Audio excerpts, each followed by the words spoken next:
হক মাওলা, অরুণ বাবাকে কিছু দান করো, এই শীতেই তোমার বিয়ে হয়ে যাবে। বলেন কি বাবা, সত্যি বিয়ে হয়ে যাবে তো? হক মাওলা, অরুণ বাবার দোয়া কখনো বিফলে যায় না। ঘরে স্বামী আর দুইটা বাচ্চা আছে, তারা কি আমায় বিয়ে করতে দিবে? এই শুনছো, তুমি কাঁচা আম খাবা, মাখায় দিব?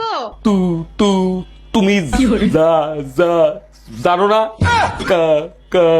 কাঁচা আম আমি খাই না, পা পা পা পাকা। থাক, এত কষ্ট করে আর বলতে হবে না, তোমার কাঁচা আম এতক্ষণে পাইকা গেছে।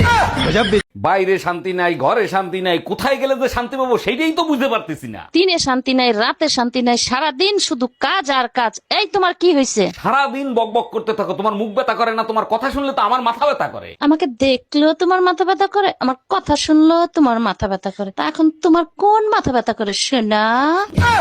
আচ্ছা, আগে তো তুমি প্রতিদিন মদ খেয়ে বাসায় আসতা, এখন খাও না কেন? মদ খাইলে হুশজ্ঞান কিছু থাকে না, মানুষ পকেটের টাকাও চুরি করে নিয়ে যায়, তাই মদ খাওয়া ছেড়ে দিছি। দেখো, আমারই কিন্তু সন্দেহ করবা না, আমি কিন্তু তোমার পকেট থেকে কোনো দিন টাকা নেই নাই। তার মানে মদ খাওয়া ছাইড়ে দিছি, তাতে তোমার বড় ক্ষতি হয়ে গেল, তাই না?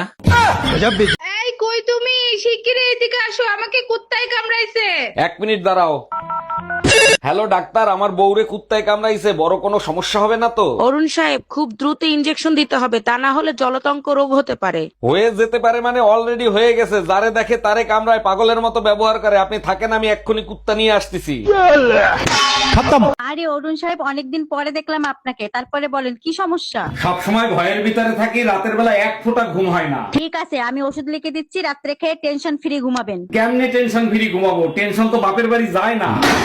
আরে অরুণ ভাই, আপনার মাথা ফুললো কি করে? আর ভাবি বলেন না, ঘরে 3 দিন ধরে হলুদ নাই। বউ হলুদ আনতে বলছিল, আমার আনতে মনে ছিল না, বউ বেলুন দিয়ে বাড়ি মারছে। অরুণ ভাই, আপনি এক কাজ করেন, ফোলা জায়গায় সুন্দর করে হলুদ লাগাই দেন, দেখবেন ফোলা কমে গেছে।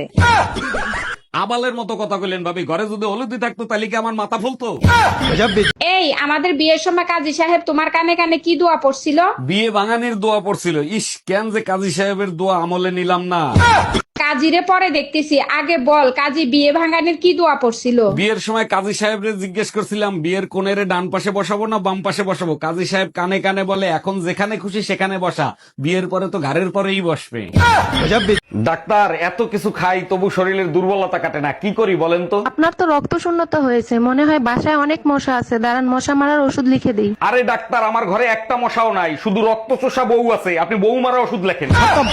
আচ্ছা টুম্পা, তুমি কি জানো প্রতিটা মানুষের ভিতর ভালো আর মন্দ দুইটা দিক থাকে? শুধু আমি কেন, প্রতিটা মানুষে জানে তার ভিতরে ভালো মন্দ দুটোই থাকে। বিয়ের পর থেকে আমি তোমার ভালো দিক দেখছি, তোমার মন্দ দিক দেখিনি। তোমার মন্দ দিক কোনটা? আমি তোমার খুশি সহ্য করতে পারি না, তুমি যখন হাসো মনটায় চায় তোমার দাঁতগুলো হাতুড়ে দিয়ে ভাঙিয়ে ফেলাই। তোমাকে বিয়ে করে জীবনে সুখ শান্তি সব বিসর্জন দিছি। আর তোমারে বিয়ে করে আমি অশান্তির আগুনে জ্বলতে আছি। গিয়ে দেখো আমার বাপের বাড়ি শান্তি কাকে বলে। তারা তো শান্তিতে থাকবেই, তাদের অশান্তির কলস আমার গলায় বাঁধতেছে না। এই আমি অশান্তির কলস, আজকে বুঝাবো অশান্তি কাকে বলে।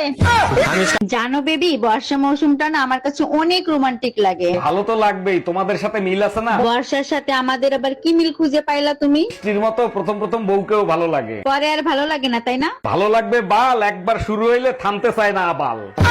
ওয়াদা করো আমরা দুজন বাঁচবো একসাথে, মরবো একসাথে। ওয়াদা করতেছি, আমরা বাঁচবো একসাথে আর মরবা শুধু তুমি। এইটা কিরকম কথা হলো, আমি মরবো আর তুমি বেঁচে থাকবা? আরে বোকা, আমিও যদি মারা যাই তাহলে তোমার দাফন করবে কে?